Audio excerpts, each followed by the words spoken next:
our guest in the Podcastle. Yes. And you're the first guest, by the way, in the officially dubbed Podcastle. We used to just call it my dining room. Right. Well, hey, I'm honored. I'm honored. So welcome to it. And you wanted to be here because you've got a very important event coming up. Yes. You're going to be honoring Alicia Keys. Yes, my favorite. Grew up with her and loved her ever since I think it was 16 or so. Yeah, all my friends were like, you sound like Alicia Keys. Oh. Okay. Like, yeah. I'm like, cool. This is great. As a 16-year-old, I'm like, yes. Now, do you play keyboards as well? I do, yes. Okay, awesome. Yeah. So that's a nice little tie-in, nice little fit. Yeah. So I've been playing and singing for like 27 years. Really? Uh-huh. So yes. what got you into music then? What inspired you to do that? I was birthed. That's the best answer I've ever had. I have interviewed Janet Jackson, Amanda Marshall, Bryan Adams, Corey Hart, Matchbox 20, Britney Spears. Yeah. That's the best answer I think I've ever had as to why I was birthed. My parents are musicians. Both? Yeah. Oh, amazing. Yeah, they're both professional musicians.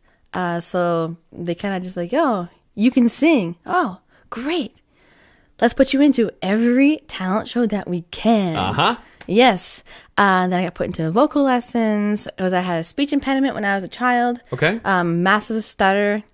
So they said, well, let's put you in some lessons and for voice, voice therapy? What's that called? Yeah. Voice therapy. Let's Sure, go with that. why not? Sure. Hey. But okay, Yes. so for parents out there who perhaps have a child who is, dealing with some speech impediments, how did that help you? What kind of things did you learn that helped you with the stuttering? Placing your speaking and singing voice, two very different places. When you speak, most people speak with their chest. Right.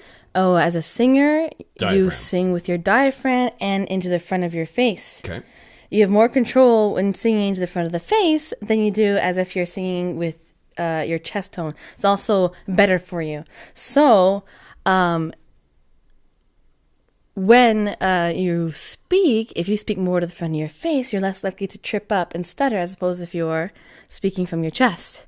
So with all this, that's what I have discovered.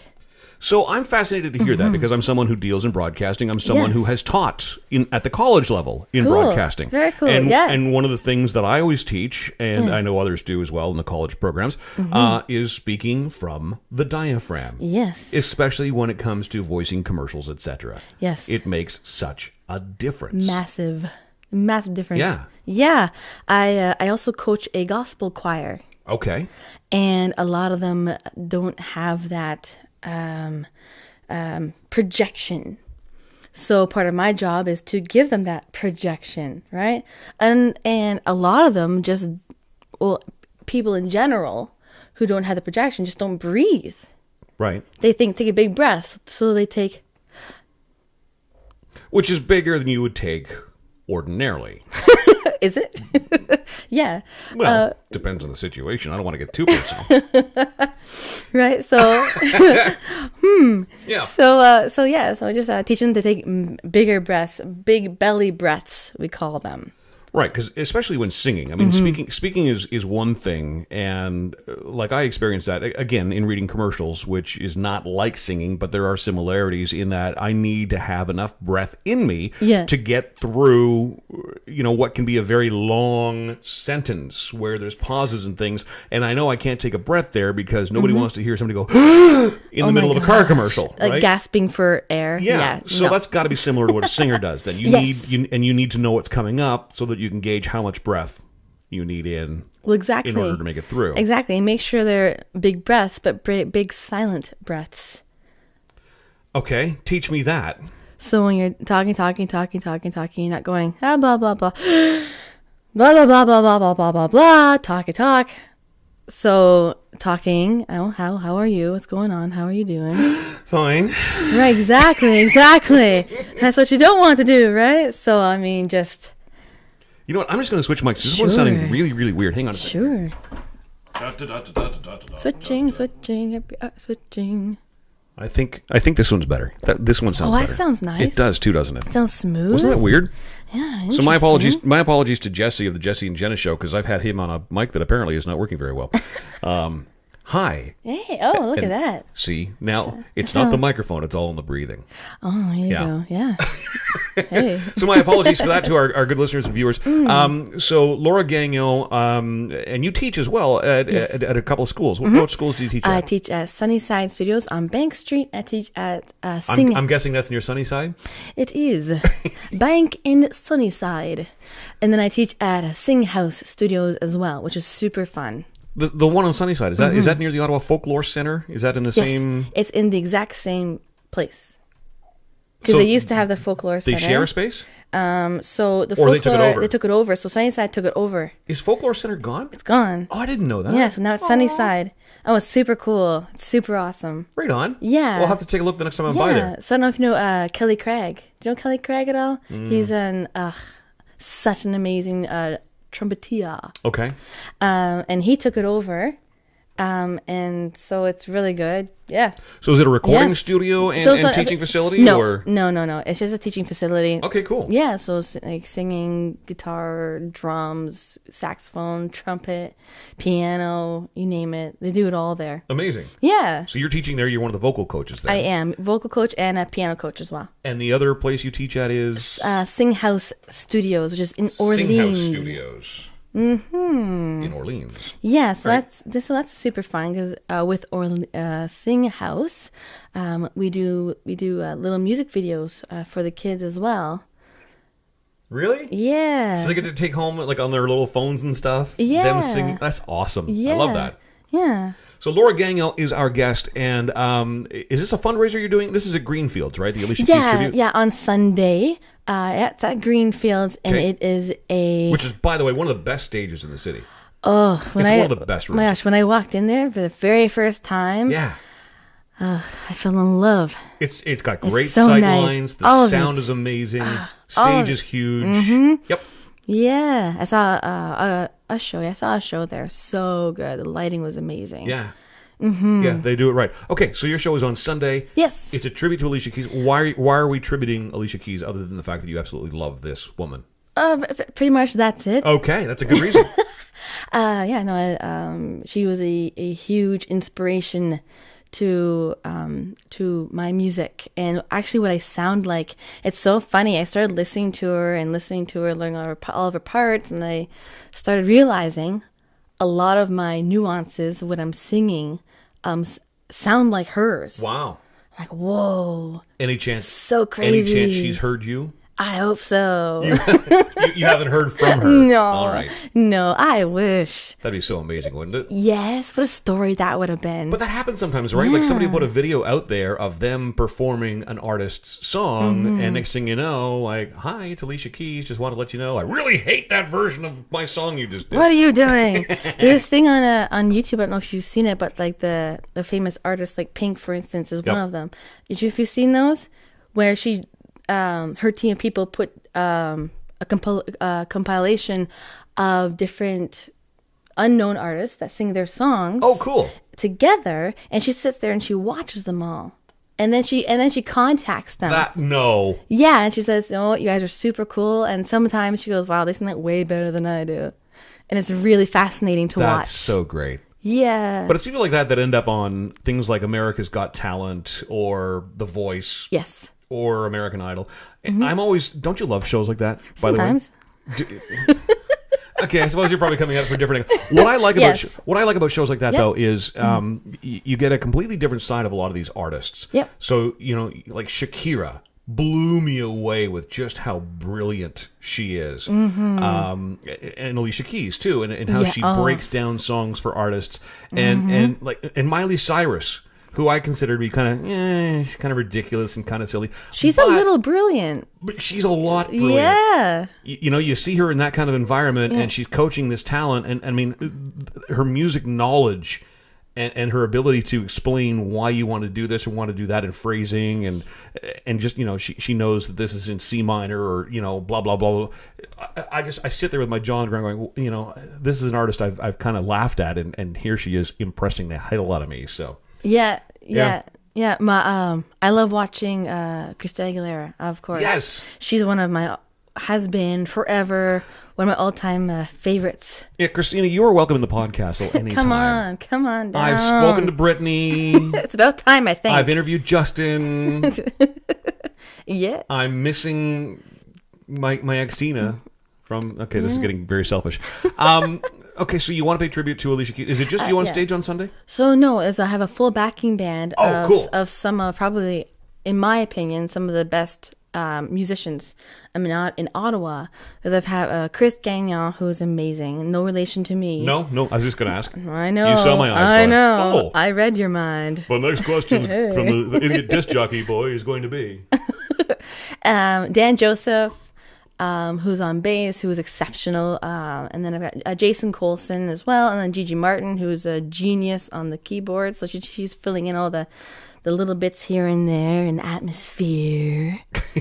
Right? And then I think our listeners and viewers are getting a vibe for Laura Gagnon right off the bat. Maybe. You know, hey, let's do the whole interview like this. I like it. Right? Yeah, little man. hippie, fun. Cool. You know? Cool. And I was born in the 60s, so I hey, there you go. I don't remember them either. Oh, hey. Which is like a lot of people who lived through the 60s. Right. Oops, Yeah, sorry. I just happened to Yeah. be born in like February 69, barely there. So at the show, I'm having two opening acts as well to Okay. Alicia Keys. So Jason Colson, the drummer, is actually going to be performing his original set. So a half hour Fun. of originals, and then I'm actually doing a set before the Alicia Keys set of originals. Wow. Yeah, so it's going to be a pretty fun-filled afternoon because it's from 5 o'clock to 8. Okay, is this an all ages thing? Yep. Fantastic. Yeah. A lot of the tickets are already sold out. So I've sold all my pre-sold tickets. They're Nice. done, gone.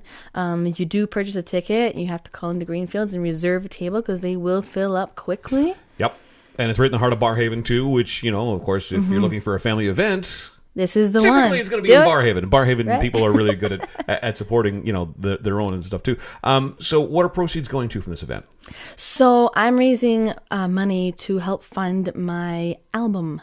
Nice. Yes. Okay, so this is okay. So you all know, if you listen to blasttheradio.com, how much we love our capital talent.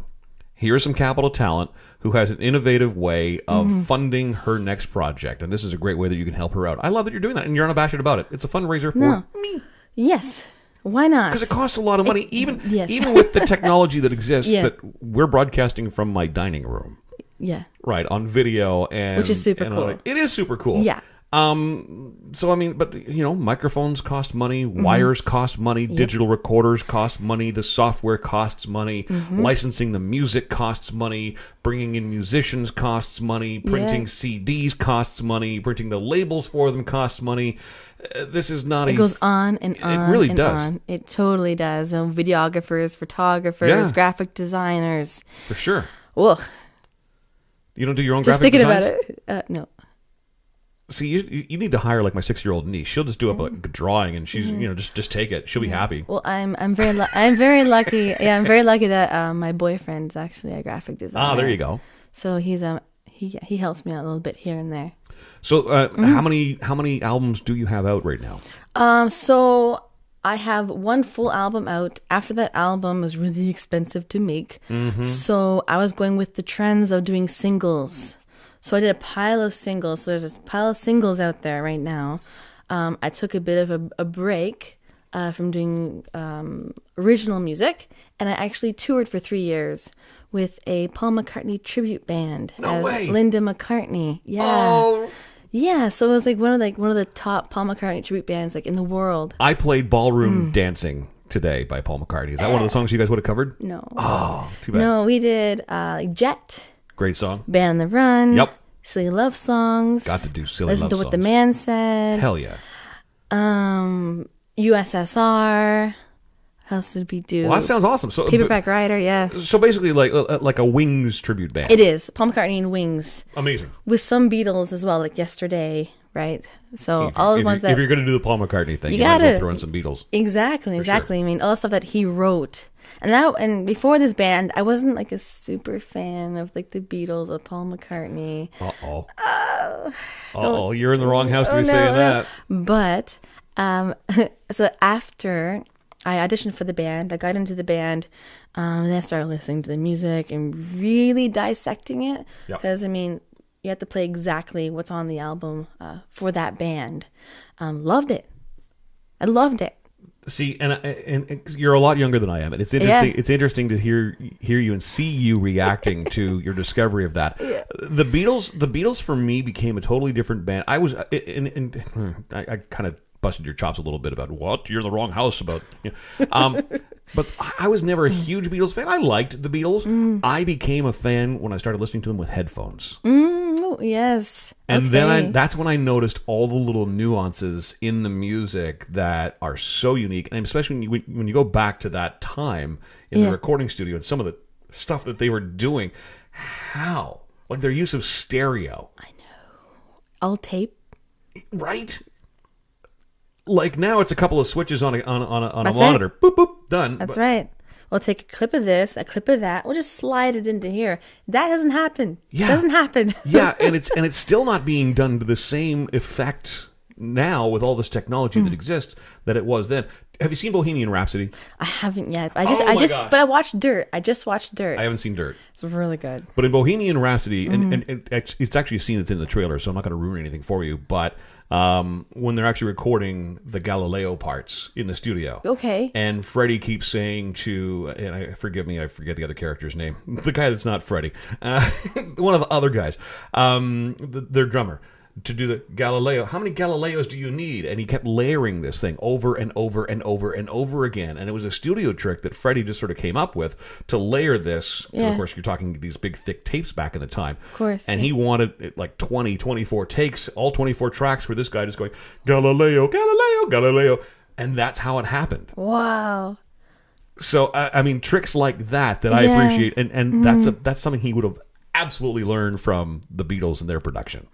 Yeah. I mean, they were trendsetters in that. So. They're trendsetters in a lot of things. It impresses me to hear somebody your age talking about just a little bit of a Beatles influence. Yeah. Oh, yeah. A lot of, since learning all of Paul McCartney's songs, a lot of his writings has now kind of trickled into my writing.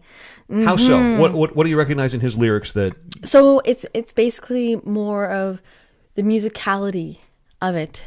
Because when I started writing, I wrote more of R&B simple chords. Okay. And with Paul McCartney, they're not just simple chords. They're well thought out chords. You know, you're speaking a whole language I don't understand, right? What's wrong with you? A lot. I have therapy on Thursday. Don't worry about that. Yeah, Give me an example of a simple chord. So a simple chord would be like a C major chord. Three notes. C, E, and G. Okay. That's you would play them in unison? And I should have my keyboard here, but I don't. So it's all you play all together. You can play it separately. You play like a block chord. Okay. So I played together, right? So like Frere Jacques would be a simple chord. So Frere Jacques, that depends, right?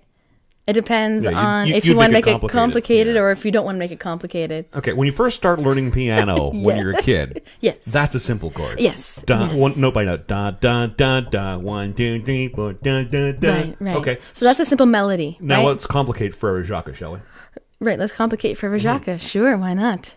So if you're playing Frere Jacques, let's say you're using a simple C major chord, you could add a seventh to it. So you add the seventh note of the chord of the C major to it. You add like a flat 6. So basically that's like the sixth the note. flat 6, yeah. Right? You know what I'm talking about, right? No, I don't. But I'm going to play along anyway. So it's basically jazzing it. So is that adding a flourish, adding basically, a style? Yeah, basically. So that's where the left hand suddenly is in there playing as well. Correct. Yes. Okay, adding a little here and there's I call them dingly doos. Dingly doos, adding a dingly doo here and there. Frere Jacques, ding ding ding. Right. Frere Jacques, ding ding ding. Or instead of going Dormez-vous, dingly doo. Right. So instead of going Frere Jacques, you go Frere Jacques. Okay then. Right. Sure. So like. Yeah, so that was a flat 6. That was, right? Thank you. That was a perfect flat 6. I've never heard a flat 6 that well done in my life. There you go. I don't think. Yeah, so it's too bad you're so hard to get along with. Really? Oh, I'm sorry. Oh, walks into the podcast studio. We get along great perfect. right away. I love that.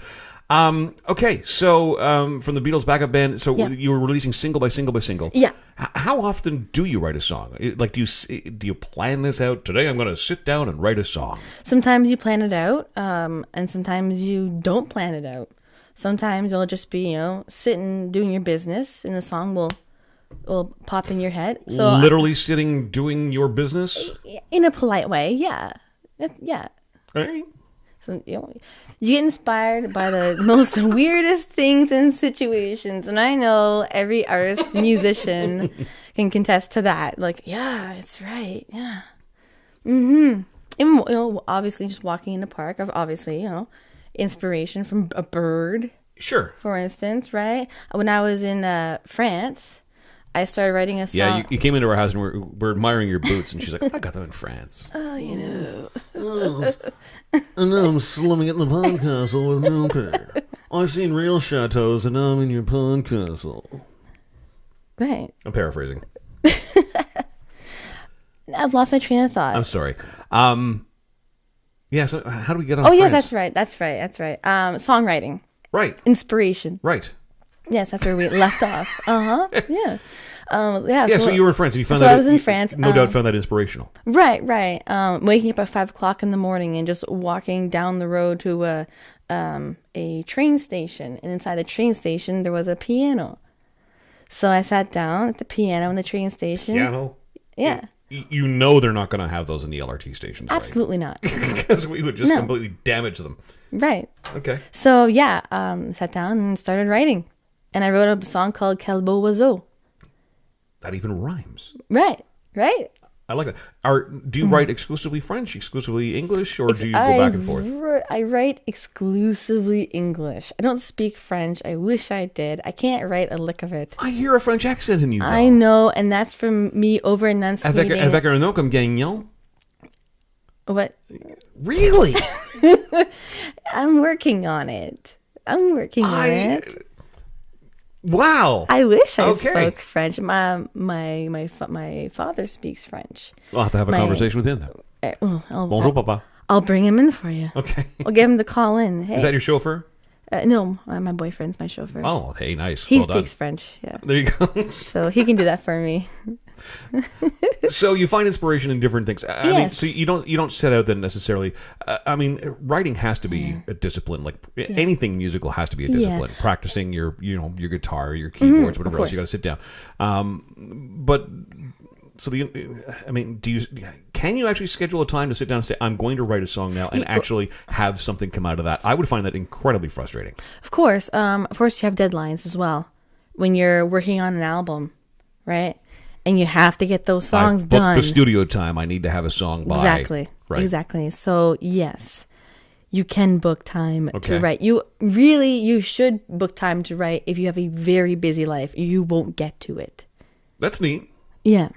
That's neat. So that's what pushes the creative juices to start happening then. Exactly. I've made my deposit on the studio. I need to be there Thursday at 5. Oh, yeah, I better have something. So no. what's the key to an amazing Laura Gagnon song? What's the key to making it successful? Something you're going to love and not mind singing years down the road. For me, it's a really good hook. Yeah. That for me is like That's what radio looks for it's too, right? They want a that. good hook. Yep. Oh yeah. When I was a kid, I was 16 years old. I started in the hip hop rap scene, underground rap scene. Cool. And that's what I did. I wrote hooks. That's all about hooks. It's all about hooks. Yeah.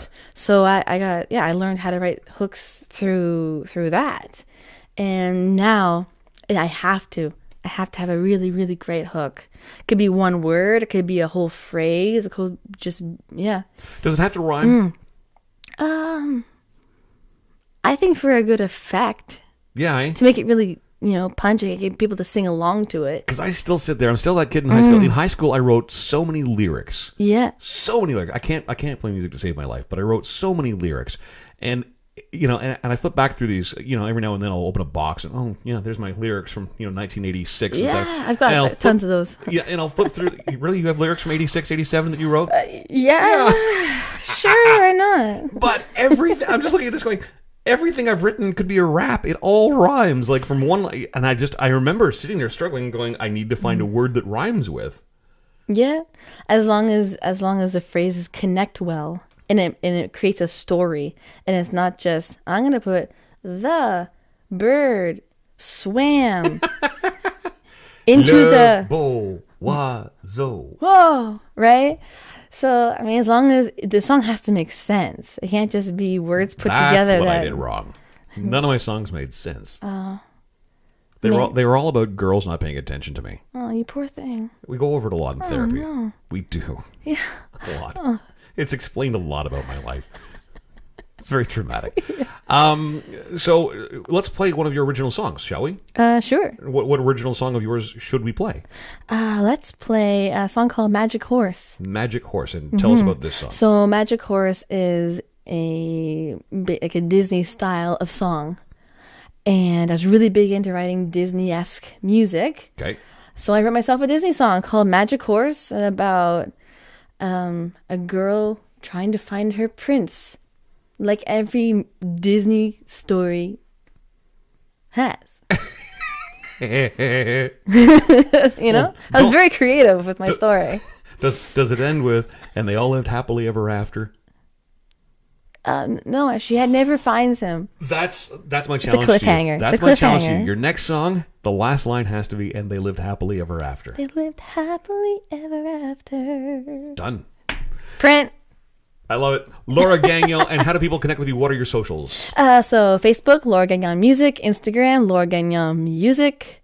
Basically Google my name, Laura Gagnon Music, on the website, and you'll find me. The non-French speaking, right. French accented right. Laura Gagnon. Yes. Who again has a tribute show to Alicia Keys coming up on Sunday. Yep. It's a fundraiser, so you can you're a fantastic talent. You really are. You're a lot of fun. And I hope you do make a few bucks to fund your next album. Me too. And that's what it's all about on Sunday. And you've got again, your opening acts are Jason Colson and you and me. I'm opening for myself. Yay! That's about as low budget as it can get in Canadian music. I'm opening my own show. There are no rules. Is there at least a costume change? Yeah, actually. Okay. It's a nice jacket change. Changing. I'm thinking about a wig. I don't know. Will you come back and join us again sometime? Of course I will. You're a lot of fun. Be happy. Yeah. Laura Gagnon on blasttheradio.com, our first ever guest in the official Podcastle. Woohoo! Thank you so much.